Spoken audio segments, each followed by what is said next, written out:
I remember this like realization. It was like someone hitting me in the face with a pan. I was like, oh my God, I can't rely on another person to look after me. I cannot be dependent on another person and end up in a situation where they are gone and I have nothing. But we think, yeah, fuck it. This is my time now. I'm so sick of trying to please everybody and trying to follow whatever everyone else is doing. And they've said, oh, I'm really enjoying traveling, but all my friends are getting married and I feel like I'm getting left behind. So I should probably go home and settle down and try to meet someone. What makes you think that you're more likely to meet somebody at home in your hometown than you are in this whole great big world full of people? Because life is an adventure and the time to be happy is now.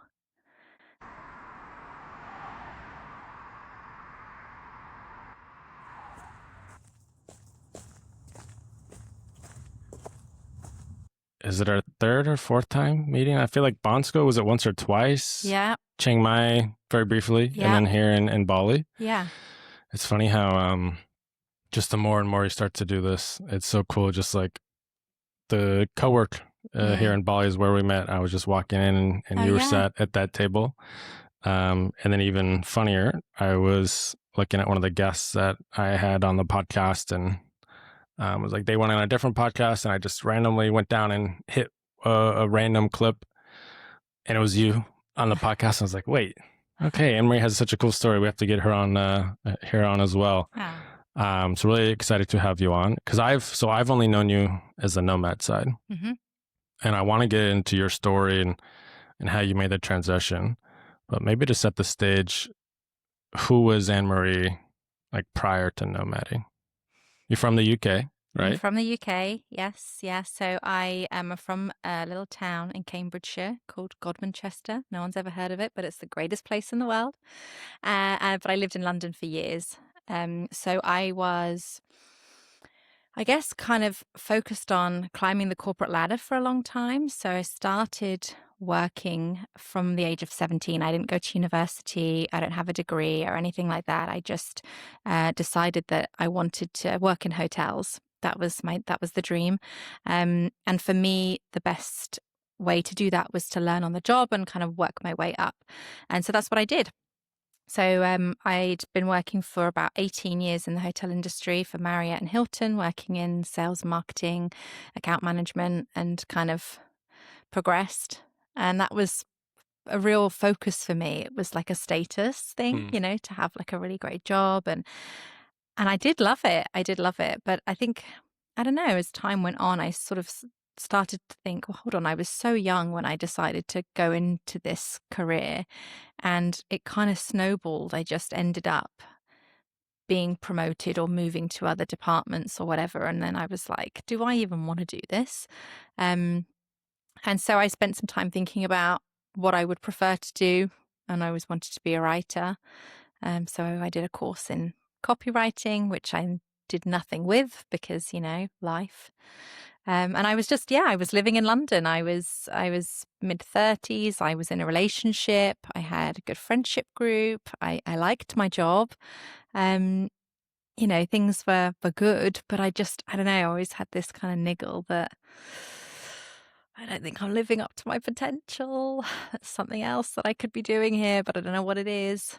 And just, the typical London life, I was spending a lot of money going out and drinking and partying with my friends. And I don't know, I just always felt like there was something else, Yeah, for sure. I feel like it's also hard to have that realization though, because it sounds like you were having success, at least in maybe a lot of people's terms of success with that, with like you said, you're getting promotions and living in London, one of the biggest cities in the world, tons to do. And so I think for a lot of people, like we have that in the back of our head, but it's easy to maybe suppress the voice for a while. I mean, in terms of my career, it plateaued for a long time. So I'd gone from being like tenacious and doing well and being promoted to kind of just ticking along for a long time and sort of thinking like I want to do something else, but I don't know what it is. And I'd kind of fallen out of love for what I was doing. And it just, because it was a good job, and because I liked it, and because I liked my colleagues, and it was a great company, I just kind of kept going around and around and around and around. And eventually I was just like, I've just got to go. I've just got to leave. If I'm going to try something new, the only way I'm going to do it is if I just go for it, you know? And so, yeah, that's what I did in the end. I'd reached a point where, well, what happened was I was in a relationship that ended quite suddenly. And that was for me the catalyst, really, because then I thought, okay, there's nothing holding me back now. This is the moment for me. This is it. It's now or never, and I have to go for it. And so I just, yeah, I think it was about a week, maybe 2 weeks after I broke up with my boyfriend at the time. I handed in my notice at my job, and I was like, I'm going traveling. That's Wow. it. I'm doing it. And they were super supportive, and they knew my my boss, and they knew that I'd been thinking about what I wanted to do next as well, and they wanted to support me with that, which was great. Um, but I just had to go for it. I was just like, I just need some space and some time and some freedom to just kind of recalibrate and think, what am I doing? What do I actually want to do? Rather than just continuing, you know? Wow. Um, and you had that week that you decided, did you have any idea of what you would do like for money, or was it just, I'm going to go and I'm going to figure it out? Yeah, so I was fortunate that I had some money in savings, not Mm-hmm. loads, but some. And I mean, my dad always taught me, make sure you've got some money in your savings account for emergencies, and so I had that, and I have a property that where I was living, I owned it, so I rent it out, which covers my mortgage, but I do get a little bit extra, which helps. Not a lot, but I was like, this is enough that I can go for 6 months maybe, and then just kind of see what happens. So I didn't really think past that point. I just thought, I've got enough to be able to go. Don't worry about the rest. It'll sort itself out later. That's future Anne-Marie's problem. Wow. It's very courageous, I feel like, to do both at the same time, right? To fully change the lifestyle Mm. and the career. It was, to be honest, it was too much for me. Uh, I, it was kind of in a similar moment. And when I was thinking about it, I just had no idea what I would do. And that was so scary to me. Mm. And so I eventually found like a 9 to 5 of what I was doing in a different company that would let me travel. And then eventually, like 7 months ago, took the leap and now doing the entrepreneurship side. So I had to do like one at a time. So Yeah. anytime I hear somebody that did it all, I have a lot of respect for you, because it is very scary. And I think it depends on the person Mm. of what will work for you. But I always give kudos like to the people that can do it all, because it's something. Well, I mean, I didn't try and start a new career straight away, though. I just was like, I'm just quitting and having some time out.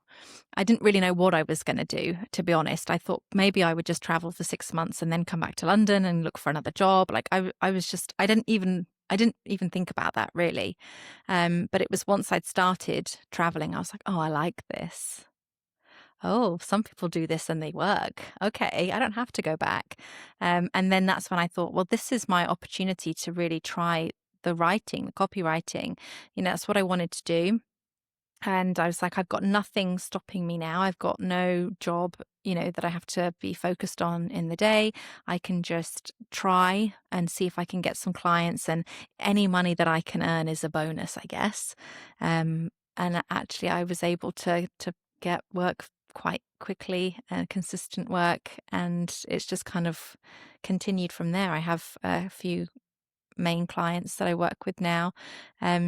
And yeah, I absolutely love it. And now I'm sort of moving more into writing my own blog and trying to think about what I want to do for sort of passion projects that I would potentially like to be able to monetize in some way in the future, write a book. I've got this opportunity to think about all of these other things now, because as a freelancer, I choose my own working hours, and I have so much more time. Yeah.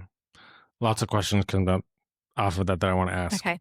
One of them is, I'm curious if you've seen this as well. This is something that I feel like I've seen in nomading is, everybody has like whether it's a slow buildup or like a big moment, right? Whether they do it all the time or one at a time like me, that gets them to start nomading. Hmm. I feel like, and maybe it's just my experience, but women, there's tends to be more of like around a breakup that's some sort of an impetus, whether they're broken up with or they do the breaking up with.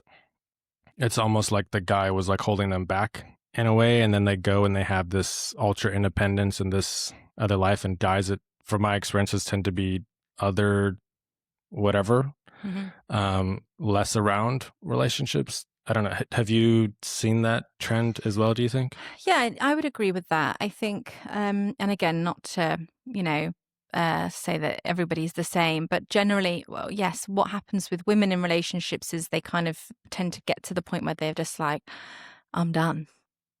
I need to focus on me now. I need something for me. We have so much pressure put on us from such an early age to follow this path, this specific path, and be a good girl and do it like this and behave like this. And then so often we reach this point where something happens like a breakup and we just think, fuck it. Am I allowed to say fuck? Oh, good. Please. I just said it twice. But we think, yeah, fuck it.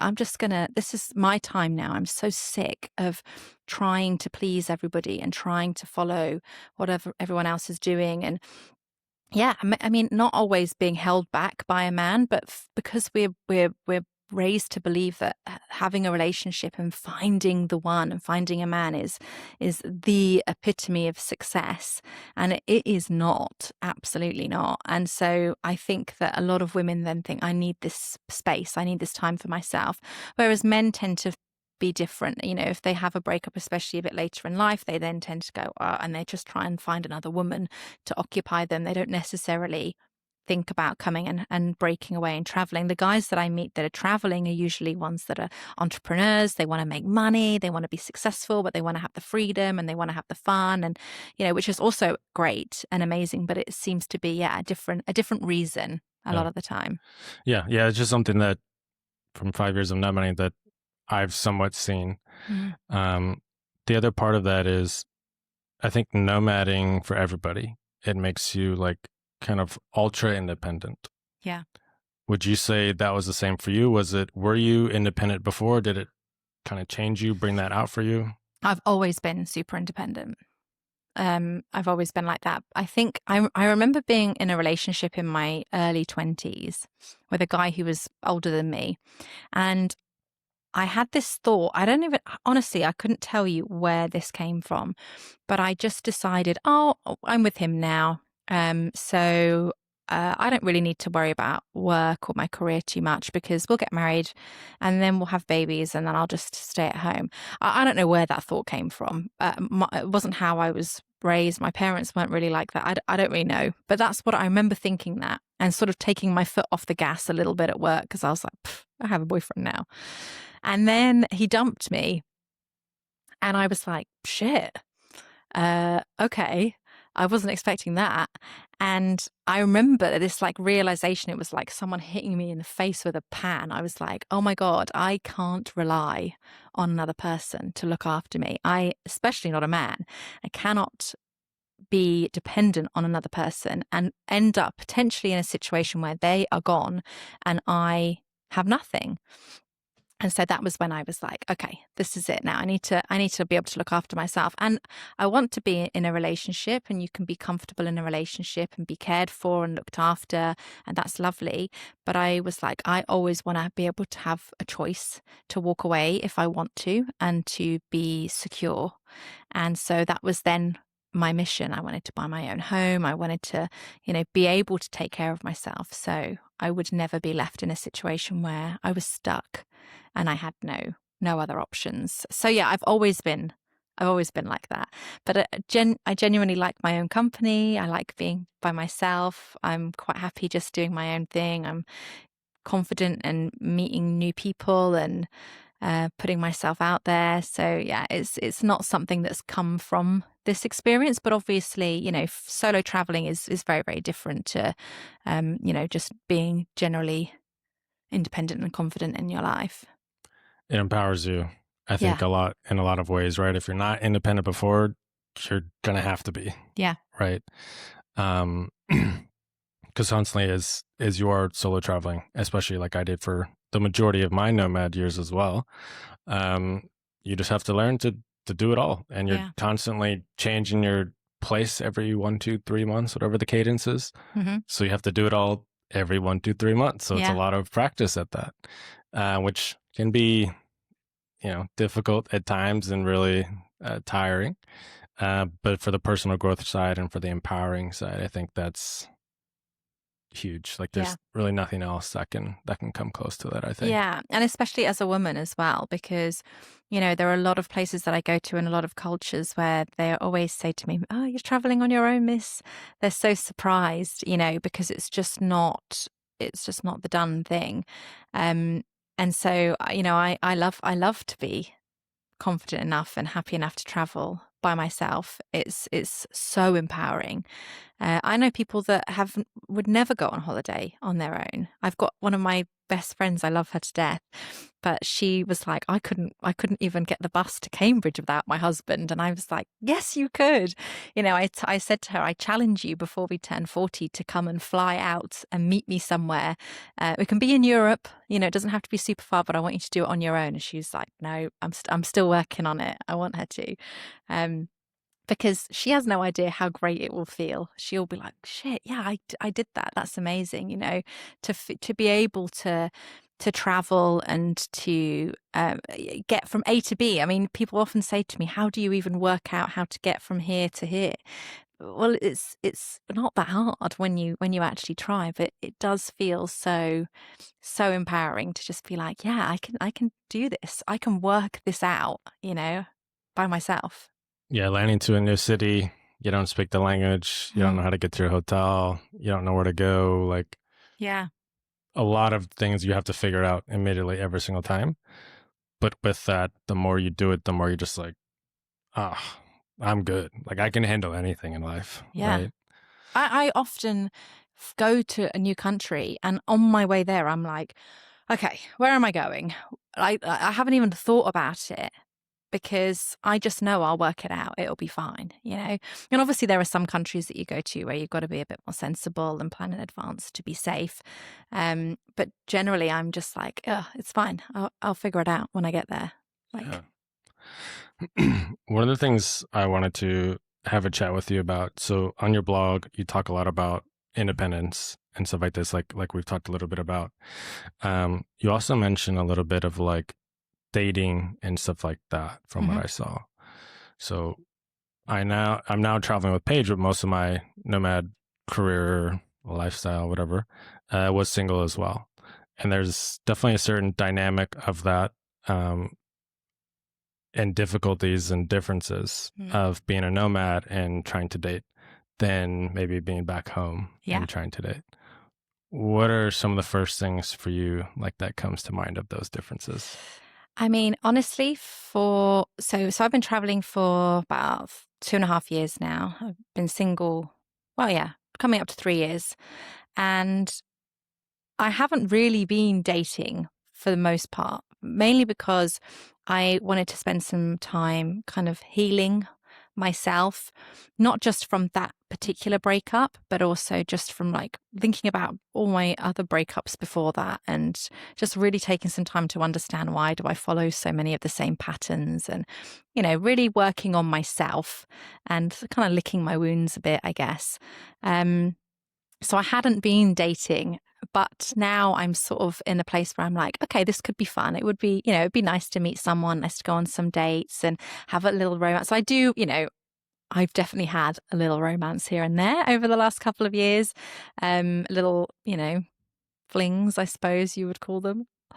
Um, but now that I want to kind of start dating, I'm like, "Oh, shit, this is actually going to be quite hard because so say, for example, you're staying in a place for a month and you meet somebody organically, you normally would have time for it to kind of build up. Maybe you meet in the same, you're working in the same co-working, or you're staying in the same co-living, or you're in the same friendship circle or whatever.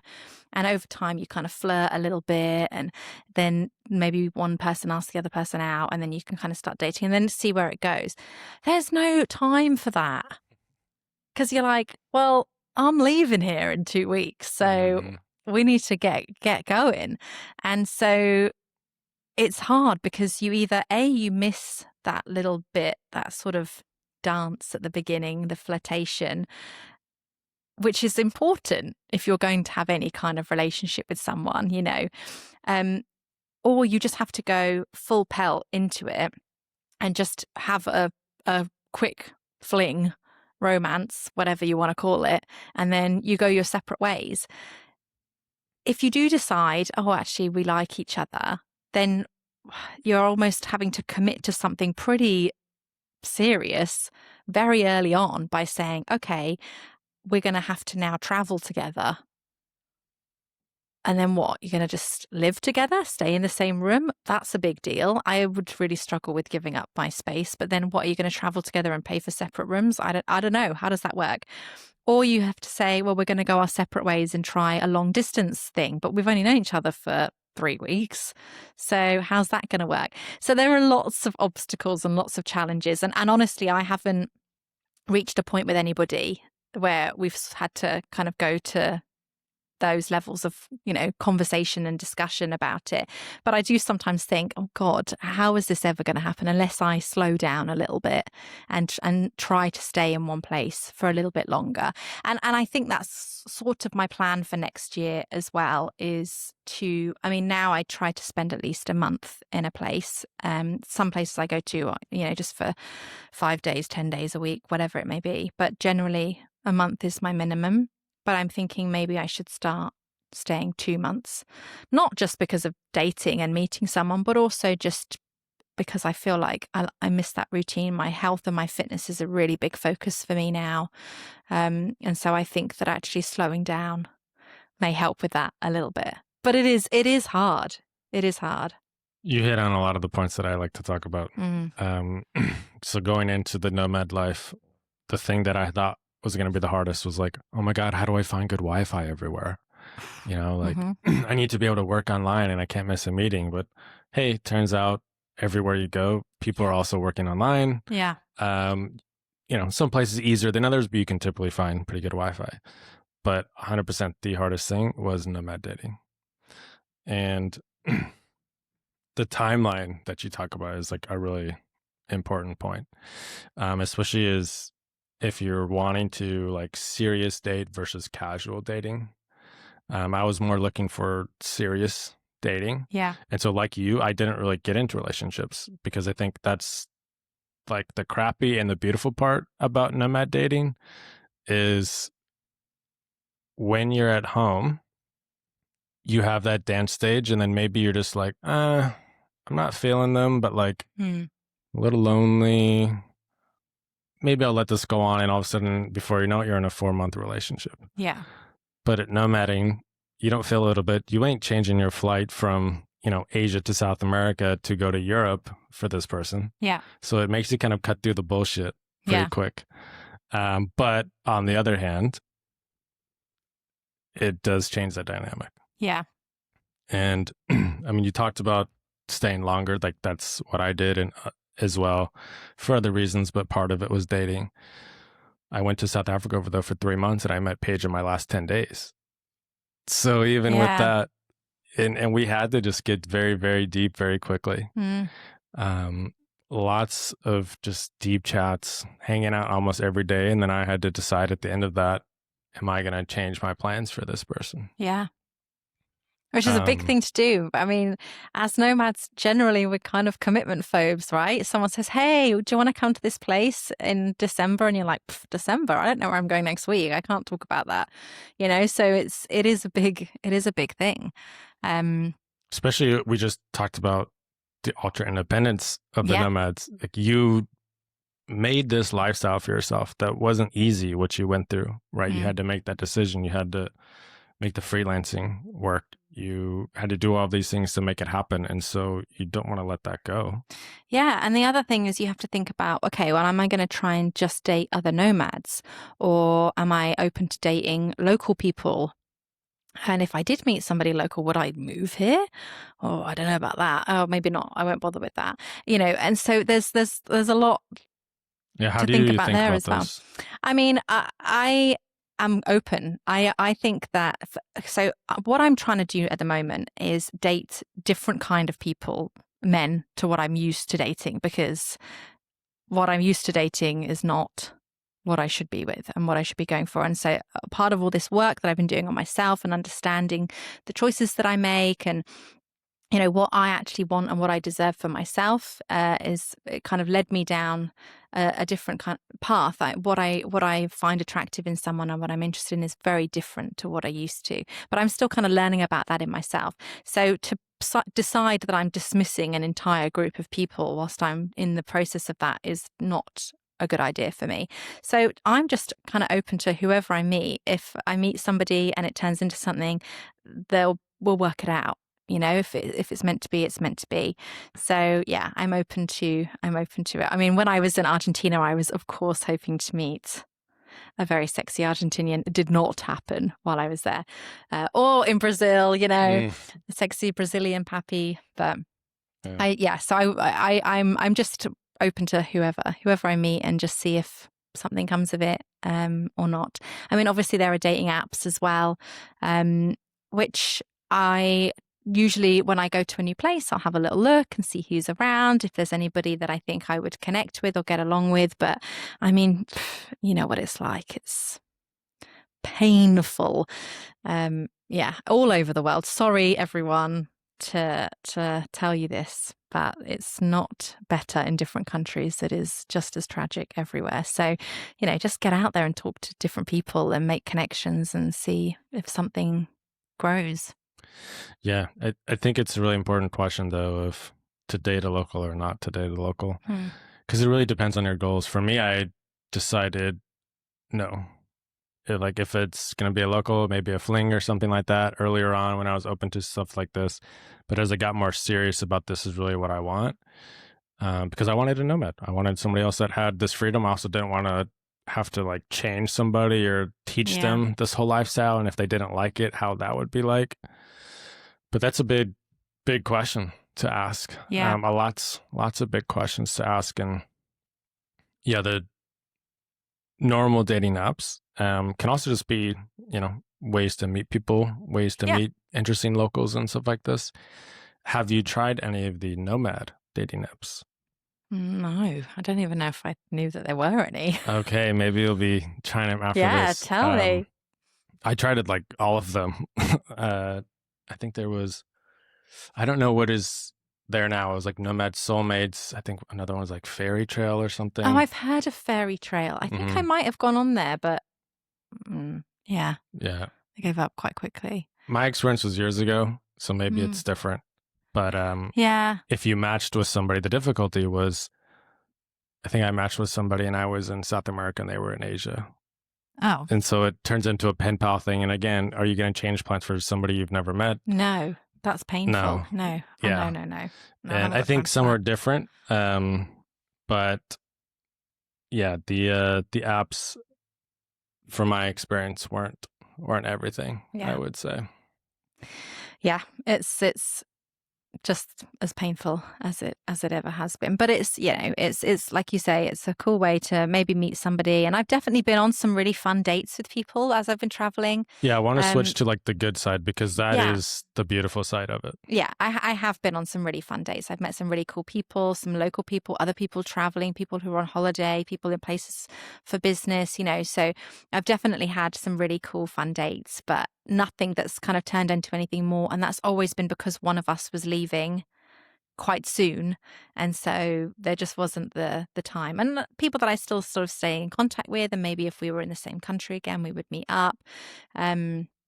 But yeah, not anything that's had an opportunity to flourish and develop into something else. But I think, for me, it's not a priority. It's something that I'm now feeling like I'm ready to explore. and I'm interested in and I'm open to. And I think that's the most important part of it. I wasn't open before. I was very closed off. I was just like, no, I'm just focusing on working on myself.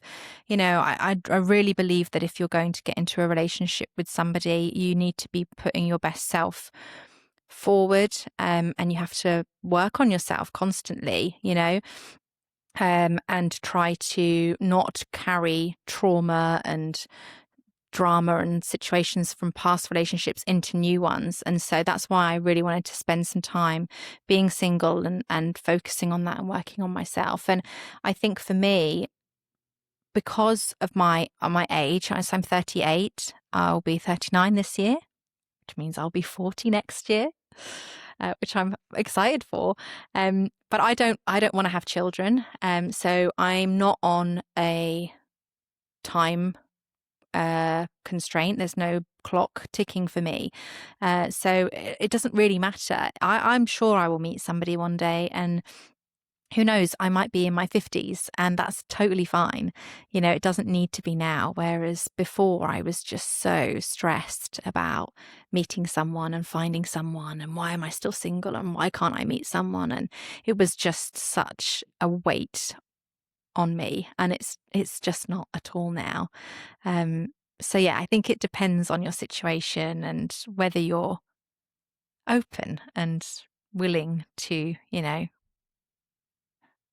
get to know someone. Yeah, for sure. It was my the short version of my long story is I had like 3 back to back to back really long relationships, ended right after college.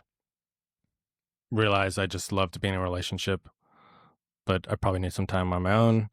Did like 3.5 years on my own before I started nomading.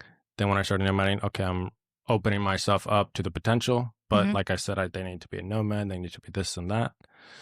And then, yeah, about 3.5 years or so as a nomad, single the whole time. Didn't get any serious relationship until Paige, because again, you have to get, it's a big decision. So Yeah. to really commit to a relationship is kind of, to me, it felt like committing to the relationship. I'm curious. I got to a point where I was starting to think about certain locations for dating. Do you think about that, or is that at all on the radar No. with yours?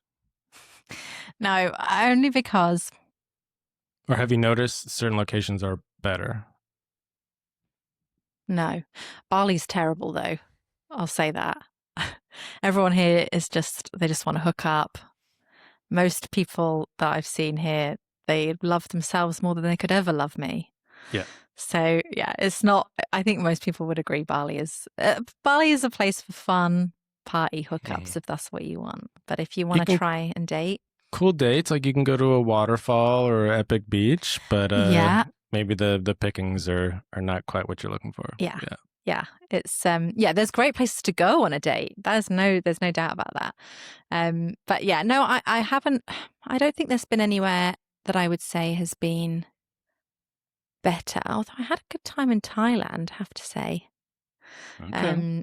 But I think for me it's more, I've met some young women as I've been traveling who have said to me, they're in their late 20s. And they've said, oh, I'm really enjoying traveling, but all my friends are getting married and settling down, and I feel like I'm getting left behind. So I should probably go home and like settle down and try to meet someone. And I always say to them, what makes you think that you're more likely to meet somebody at home in your hometown or even your home country than you are in this whole great big world full of people? Like, don't limit yourself. Don't. And I do understand that, if you want the traditional life and you want to get married and buy a house and have a family, meeting someone randomly on a beach in Uluwatu is perhaps not going to be taking you down that route, possibly. But I just believe that if you're meant to be with somebody, or if it's going to work out, it's going to work out. And it doesn't matter where you meet. If you both want it enough, you'll find a way and you'll make it work.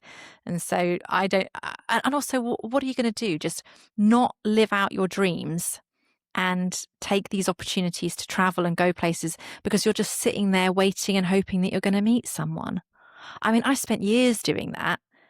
such a long time, my late 20s, early 30s. I knew I would have loved to have traveled then and done some cool things, but I was just so hell bent on, oh, my friends are married. I've got to meet someone. I've got to meet someone. Like, what a waste of time that was, you know? And it didn't bring me any happiness. It just chipped away at my soul for years. So yeah, I'm just get on with your life, enjoy doing what you're doing, have all these amazing experiences, and love will find you, whether it's friendship love, relationship love, whatever it is. It will come and go as it's meant to. But don't pigeonhole yourself and into trying to find something so specific. It's a great point though that you bring up of like, why would you find them at home? Especially, I mean, I actually had that thought for a little bit too. As I was getting to the end, it was becoming my top priority. I was like, well, I don't know, should I go back? But then I think about, well, what are the things that I want in a person? What are my interests? Well, they should probably love traveling. Yeah. Well, that goes back to the whole, well, then how do you meet somebody? Is you do the things that you love and you're truly open to doing it. And so that for me was the biggest change, is when I truly made it my top priority and then was actually open and like making an effort. Yeah. Because I wouldn't always talk to the girl on the hike, the group hike or whatever. And it was from there that eventually it happened. But yeah, if you do love traveling, you're in this lifestyle, going back home to find somebody that hopefully you probably also want to love traveling, it does seem a little bit backwards. Yeah, and I do understand. If you're somebody who wants a very different kind of life to me, then your what you're looking for and your priorities are going to be different. I'm very fortunate that I enjoy being by myself. And as I said, I'm not stressed. I'm not trying to get married, have children, whatever. I'm just really open to meeting the right person at the right time. But in the meantime, I'm just going to keep enjoying my life and, hopefully putting a good energy out there and see what happens. Yeah, it's a beautiful life. I mean, when you create your life and you go to the exact place for a certain reason, like you're in Bali and got this amazing health and fitness routine like I know you do, and just have a super beautiful day-to-day life. Yeah. Something has to be pretty special, I think, to change some of that. Yeah. I want to go back a little bit to the other part of your story, like the freelancing and everything. So I know you said you started of like, I'm just going to start traveling, maybe sabbatical, we'll just see where this goes. Once you decide, okay, I'm going to try out the freelancing, about how long did it take before it was like, okay, I can breathe a little bit, like I'm doing this somewhat sustainably? Like 3 months. Wow. Yeah. I just started telling people I'm a copywriter. When you're traveling, everywhere on socials, whatever. Yeah. And I say this to people all the time. I meet people. I have a friend, she wants to get into UGC, content creation and photography and things. And she's brilliant.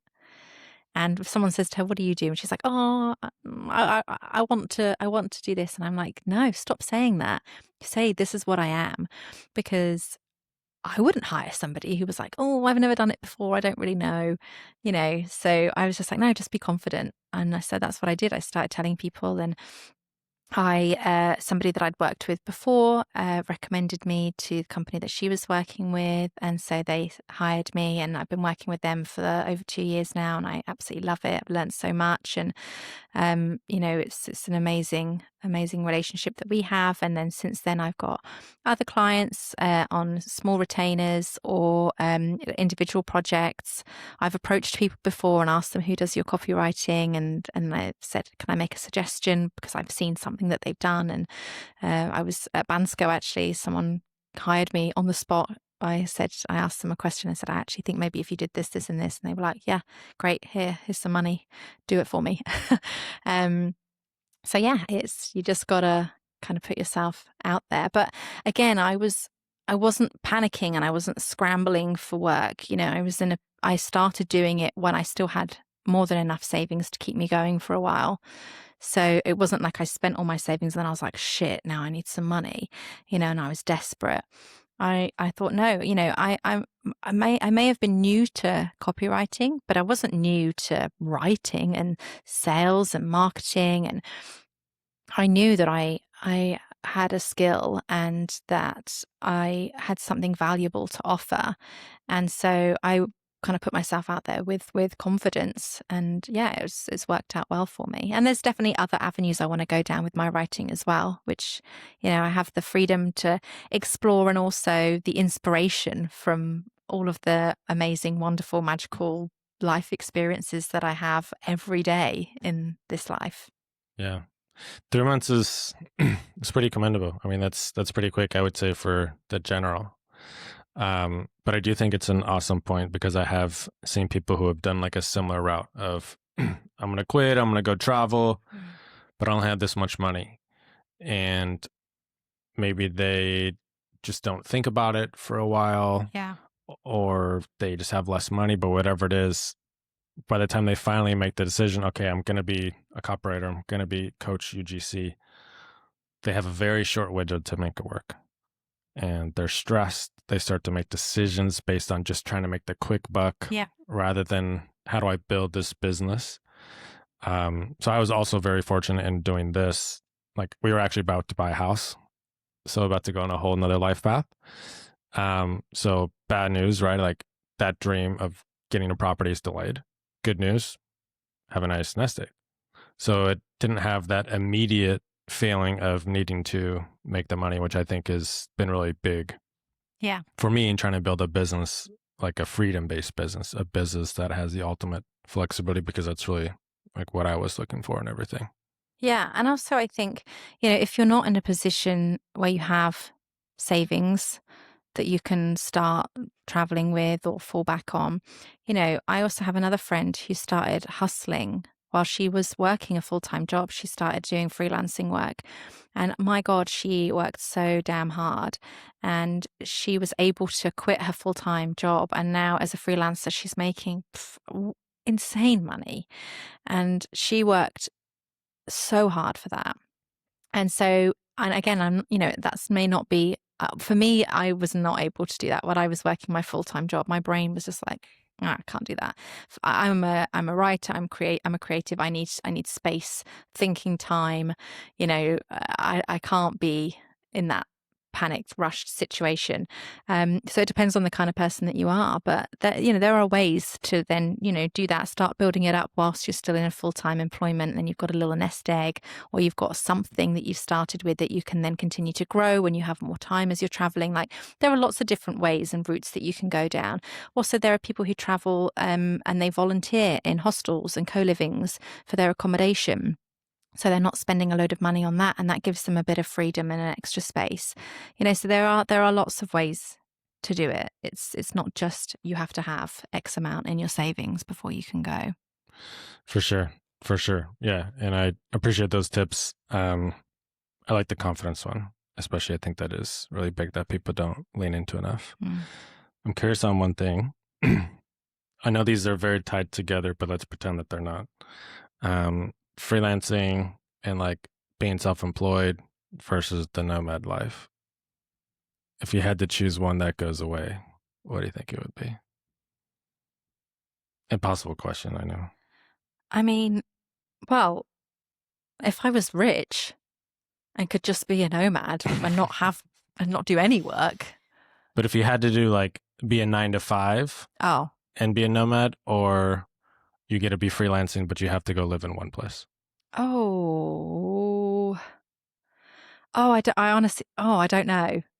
Because I have a lot of friends that do 9 to 5 as they nomad, and they still have an amazing life, and it's great, and they have the security and the safety, and they still get to travel. But I do love the freedom of being self-employed. Because they're freedom, but they're two kind of different kinds of freedom, and Yeah, they lend themselves kind of to each other. yeah. I think I would have to be self-employed. Yeah, because I could still go on holiday whenever I wanted, and yeah, I think I would have to do that. I think being told you have to be working between this time and this time is so archaic.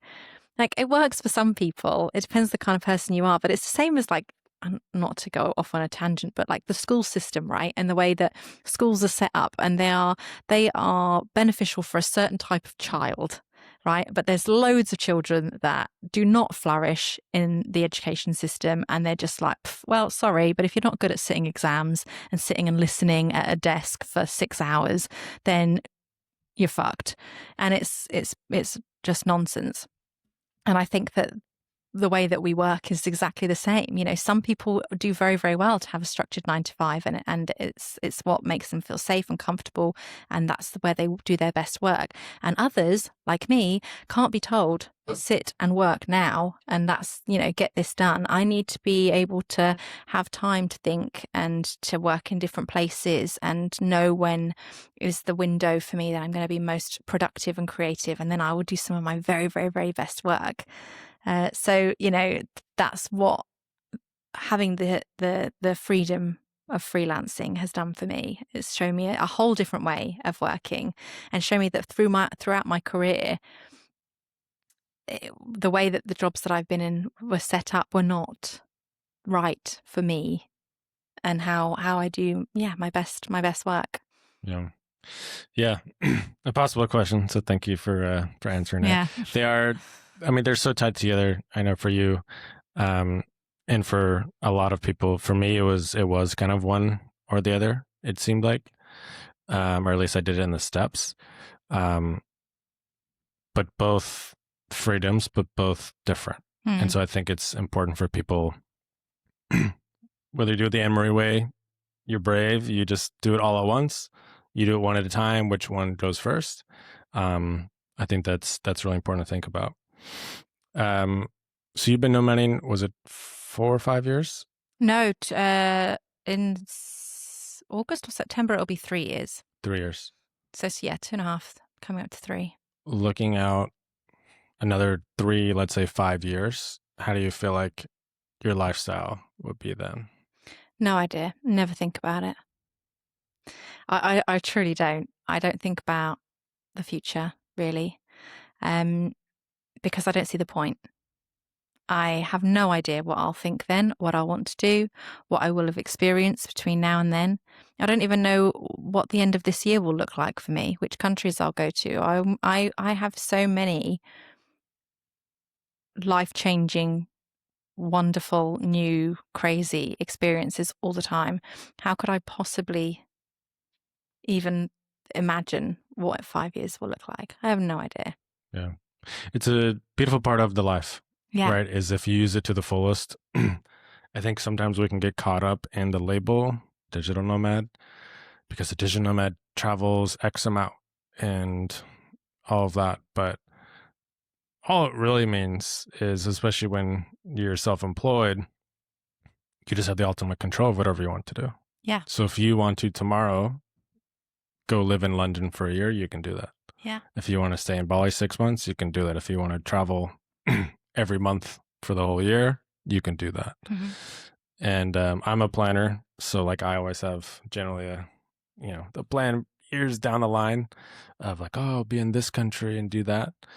But as I've done it longer, like I still like to have that somewhat, but it always changes, and just be very quick and able to do that change when life hits. Right? Yeah. I mean, I'm very type A for sure. Like I like to have a bit of structure, and I like to know what I'm doing, and I like to be, have a bit of a plan. So I'm not that crazy person who's just like flying by the seat of my pants. I'm not like that at all. But I do have an idea of what I want to do for the rest of the year. Like I want to go to this place, I want to go to that place. Like I've got an idea, but it may change, and I haven't booked or paid for anything.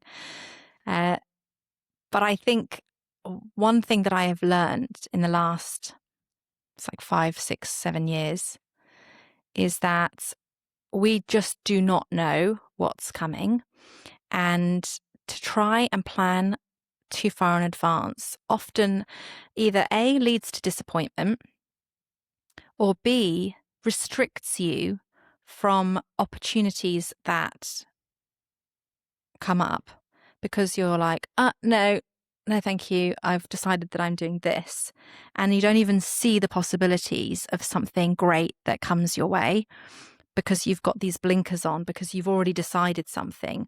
And I just don't want to do that. I don't want to be like that. I've stopped myself before from taking opportunities or doing things because I was like, well, no, because I want to do this.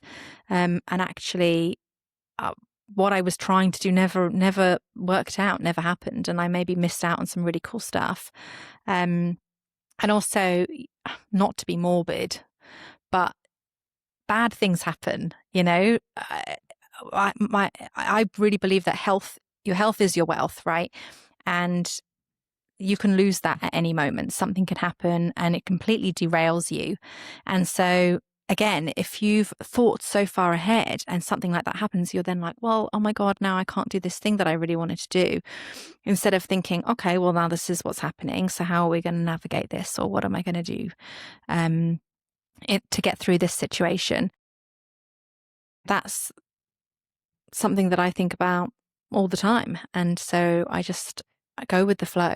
I'm just open to whatever comes my way, and I will cross that bridge. I will deal with it. I will make a decision as and when it comes. Like you say, if I decide next year, oh my God, I'm tired, I want to go and live back in my flat in London for a year, I'll do it because I can do whatever I want. Yeah. I can change my mind whenever I want about anything that I want. I don't have to do anything. And also this idea that if you start telling people, I'm going to be this, I'm going to do that, and you do change your mind, you feel like, oh, I can't change my mind because I said I was going to do this. Who gives a shit? Like, oh, well, yeah, I said I was going to do that, but I don't want to anymore. Now I'm going to do this. Pfft, sue me. Like, it's your life. Just Yeah. go with it. Well, you've clearly done a lot of work for yourself if you say you're type A and you're also saying go with the flow. Yeah. So that's awesome. Yeah. And maybe speaks to how you're fully present in how you're building your life right now, which I think is really beautiful. Yeah. Anna Marie, thank you so much for coming on the podcast. This was a true pleasure. Thanks for having me. Where can people go to work with you, follow you? I know we have the blog. Yes. So I have a website which has a blog on it, which is areyouokannie.com, and my Instagram, which is also areyouok_Annie. Funny spelling, so I'm sure you'll tag it somewhere for me. And we are okay, right? I am okay. Okay. I am so okay. Good. Last question for you is why the dirt path? So in this interview, we've laid out what I see is your dirt path, right? You were on a destined path in the hotel industry, going up, living in London, a city a lot of people dream of, and just wasn't it for you. And so you decided to completely do something different, to completely change the lifestyle with the traveling, the nomading, the profession, with the freelancing. And not only is it just doing things differently, but anytime you're on the dirt path like that, a lot of things come up that you just have never dealt with before. People don't have the answers to. It's just a lot harder than if you're in the kind of straight and narrow, the highway of life, I would say that most people are. So with that, why do you endure it? Why the dirt path for you? Because life is an adventure and there's just so much to see and do. And I want to live as many lives as I can in one lifetime. My friend's grandmother always says, the time to be happy is now. And it's my favorite quote. And I say it all the time because it's so true. I'll be happy when. No, now. There is only now. I love it. Anne-Marie, thank you so much for coming on. Thank you so much. Thank you for listening to another episode of the Dirt Path podcast. You can find any links to support or follow today's Trailblazer in the description below. If you got this far and really liked today's episode, it would mean a lot if you could give us a 5 stars wherever you found this podcast. Subscribe and like on YouTube. And email us at thedirtpathpodcast@gmail.com to give us feedback, to give us an update of you on your own dirt path, or to send us questions, as we might be doing some Q&A episodes in the future. All right, we'll see you next time here on The Dirt Path. Saw the exit sign flash by, a whisper in the breeze said take a chance, don't wonder why, just follow where it leads. Oh, the dirt path, it ain't easy, no map to guide the way. Slow and hard, sometimes uneasy, you stumble through the clay. No signs to tell you where you're bound, no traffic to obey. But every step on broken ground builds something great someday.